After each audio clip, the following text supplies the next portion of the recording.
할렐루야. 예배에 참여하신 모든 분들을 주님의 이름으로 환영합니다.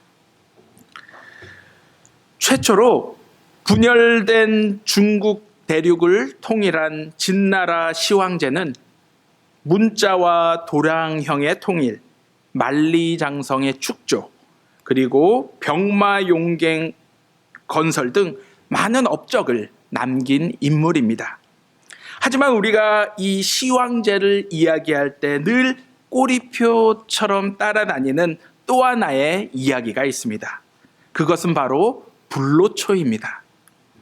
사마천의 사기에 의하면 시황제는 서복이라는 인물을 앞세워 불로초를 구하기 위하여 수천 명의 사람들을 전국 각지로 보냈다고 합니다. 물론 이 서복이라는 사람이 실제로 불로초를 구했는지 혹은 구하지 못했는지는 역사에 전혀 기록되어 있지 않습니다. 그럼에도 불구하고 몇천 년이 지난 이 이야기에 많은 사람들이 여전히 관심을 갖는 이유는 세상 모든 것을 가진 사람이라 할지라도 인간은 결코 만족할 수 없는 존재임을 상징적으로 보여주고 있기 때문입니다.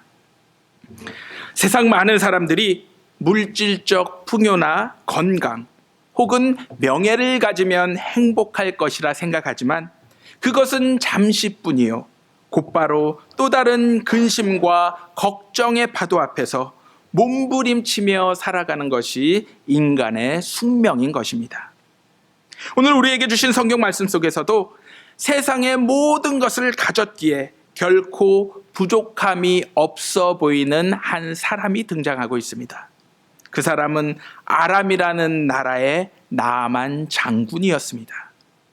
하지만 그에게는 안타깝게도 큰 병 하나가 있었습니다. 그것은 나병이었습니다.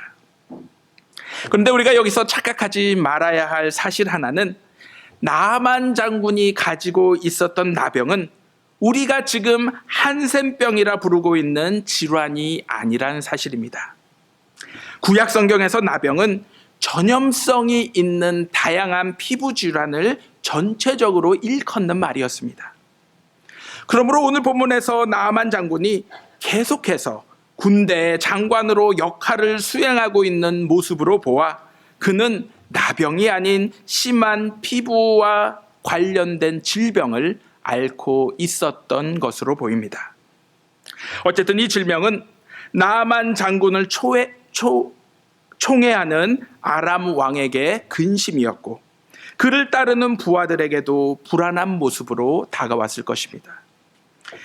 무엇보다도 나아만 장군 스스로 이 질병을 통해 자신의 몸이 점점 더 쇠약해지고 상하는 모습을 보며 가장 큰 근심에 쌓여 있었을 것입니다. 세상적으로 그는 왕 다음으로 2인자의 강력한 권력을 가진 사람이었습니다. 다른 이들과 비교할 수 없는 물질도 가졌습니다. 또한 남부러울 것 없는 명성도 가졌습니다. 그러나 서서히 자신의 육체를 허물어버리는 질병 앞에서 이 모든 것들은 나아만에게 아무런 가치와 또한 의미도 없었습니다.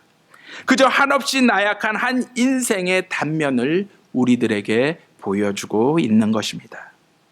그런데 이 집에 이스라엘에서 잡혀온 여종 하나가 있었습니다. 그녀는 나아만 장군 아내의 몸종인데 이 여종이 집안에 큰 근심이 있는 것을 알고 그 주인에게 이러한 말을 하게 됩니다. 우리 주인이 사마리아에 계신 선지자 한 분을 만났으면 좋겠습니다. 그분이 주인님의 나병을 고칠 것입니다. 나아만 장군과 그 주변 사람이 보기에 이 여종의 말은 참으로 허황되고 당돌한 말로 다가왔을 수도 있을 것입니다. 즉 포로로 잡혀온 주제에 자기 앞가림이나 잘하지 감히 주인을 향해 이러한 말을 할 수 있겠는가? 이것이 아마도 대부분 사람들의 반응이었을지도 모릅니다. 하지만 우리는 이 여종의 모습 속에서 비록 아람이 이스라엘의 적국이고 자신을 무력으로 잡아온 사람들이지만 그들을 긍휼히 여기는 모습을 발견하게 됩니다. 또한 하나님을 아직 알지 못하는 이 사람들에게 그분의 위대한 능력을 보여주고자 여종의 담대한 신앙을 우리는 이곳에서 발견하게 되는 것입니다. 저는 오늘 말씀을 준비하면서 이 두 사람의 모습 속에서 대단한 역설을 발견하게 되었습니다. 세상의 모든 부귀 영화를 가진 한 사람이 종으로 잡혀온 한 여자아이보다 단연코 행복해야 하지만 오히려 이스라엘 여종의 모습이 더욱 행복하고 믿음으로 가득 차 있었기 때문입니다. 성경은 우리가 세상에 많은 것을 소유했기에 행복하다거나 혹은 적게 소유했기에 불행하다라고 말하지 않습니다. 욥의 고백처럼 이것은 내게 지금 있다고 해도 내일 그것이 어떻게 될지는 모르는 것들이기 때문입니다. 성경은 하나님의 말씀을 알고 그 말씀을 신뢰하는 자들이 진정 복이 있는 사람들이라고 말씀하고 있습니다. 이러한 이유로 하박국 선지자는 오직 의인은 하나님을 향한 믿음으로 말미암아 사는 자들이라고 고백을 하고 있습니다. 그럼 지금 여러분들은 행복하십니까? 세상이 주는 행복은 무엇 때문에 행복하지만 믿음을 통해 하나님이 주시는 행복은 그럼에도 불구하고 행복할 것입니다. 우리 모두 하나님의 말씀을 알고 그분의 말씀을 신뢰함으로 말미암아 오직 믿음을 통해 하나님께서 선물로 주시는 행복을 누리는 저와 여러분들이 되시기를 주님의 이름으로 기도합니다. 다시 오늘 말씀을 보면 놀랍게도 나아만 장군은 이 여종의 말을 그냥 흘려버리지 않았습니다. 오히려 주의 깊게 듣고 아람 왕에게까지 보고하여 직접 이스라엘로 떠날 준비를 하고 있습니다. 아마도 그동안 나아만 장군은 자신의 병을 고치기 위해 모든 수단과 방법을 총동원했을 것입니다. 즉 아람의 신인 림몬에게도 간절히 기도했을 것이고 또한 세상의 모든 좋은 약들과 뛰어난 의사 그리고 주술사들도 모두 불러 다 동원했을 것입니다. 그러나 이 모든 노력에도 불구하고 다 실패로 돌아갔던 것입니다. 그러던 가운데 나아만 장군은 이 여종의 말을 듣게 되었고 이것이 진짜 마지막이다라는 마음으로 이스라엘을 향해 떠나는 결단을 했을 것입니다. 그 후 나아만 장군은 많은 부하들을 대동하여 왕이 내린 친서와 선물을 가지고 이스라엘로 향했습니다. 저는 여기서 하나님의 놀라운 손길을 발견하게 됩니다. 즉 자신의 힘으로 아무리 발버둥 쳐도 어찌 해볼 수 없는 상황 속에서 하나님은 비천한 여종을 통해 나아만을 은혜의 길로 인도해 주셨기 때문입니다. 이것은 우리들도 마찬가지입니다. 우리 주변에서 들려오는 음성들을 결코 하찮게 여기지 마시기 바랍니다.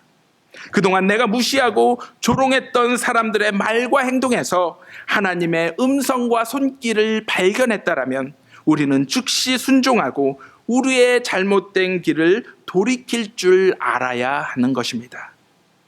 하나님은 때때로 앞을 향해서만 달려가는 우리의 앞길을 막으시고 그 자리에서 하늘을 바라보게 하시는 분이십니다.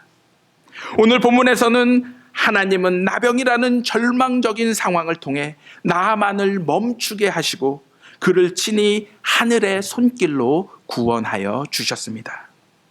이것이 바로 복음입니다. 죄악으로 인해 죽을 수밖에 없는 우리 인생에 자신의 독생자 아들 예수 그리스도를 보내시고 그의 십자가를 통해 우리 모두를 생명의 길로 인도하시는 하나님만을 바라보시기 바랍니다. 우리는 이 예수님을 영접함으로 인해 우리의 절망의 인생이 소망의 인생으로 변화가 되고 죽음의 인생이 영원한 생명으로 변화가 되는 것입니다.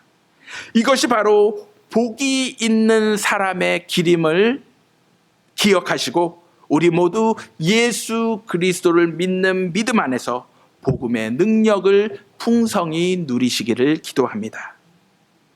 이제 나하만 장군은 희망을 가지고 엘리사를 찾아가게 됩니다. 그는 그의 부하들과 값비싼 선물을 대동하고 웅장한 행렬로 그 집 앞에 서게 되었습니다. 그런데 여기서 문제가 발생합니다. 그토록 공들여 찾아왔는데 엘리사는 나와보지도 않고 그저 사람 하나를 시켜 요단강 물에 7번 들어갔다 나오라라는 말만을 전했기 때문입니다. 이 말을 듣고 나아만은 크게 분노하게 되었습니다. 아마도 나아만은 이러한 생각을 했던 것 같습니다. 내가 이스라엘이 두려워하는 아람의 2인자요 국방장관인데 감히 수모적인 냉대와 하찮은 처방으로 나를 능욕하고 있는가? 다시 말해 적어도 내가 이렇게 직접 왔으면 선지자라는 사람이 직접 나와서 나를 맞이하고 자신이 믿는 하나님의 이름을 부르며 상처 위에 직접 안수하면서 나병을 고쳐주어야 하는 것이 도리가 아닌가? 게다가 내 나라는 요단강보다도 훨씬 크고 맑은 강들이 여럿 있는데 저렇게 초라하고 더러운 물에 나더러 들어가라고 감히 명령을 하고 있는가? 이렇게 나아만은 크게 분노하며 불평을 쏟아 놓았던 것입니다. 우리 또한 믿음의 여정길에서 우리의 감정과 자존심이 크게 상할 때가 있습니다. 실망하고 분노할 때도 있습니다. 그 이유는 오직 하나입니다. 바로 내 생각이 하나님의 뜻보다 앞설 때입니다.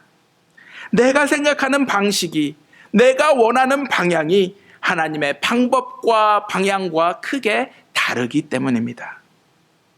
나아만 장군에게 있어 요단강 물에 7번 들어갔다 나오는 모습은 대국의 장군으로서 볼품없고 초라하기 그지없는 행동이었을 것입니다.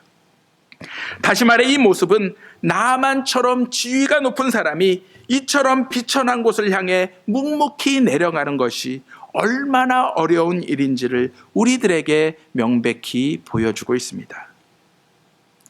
하나님은 우리를 너무나도 사랑하십니다. 믿으시죠? 그 사랑의 하나님은 우리를 직접 만나 대면하기를 원하십니다.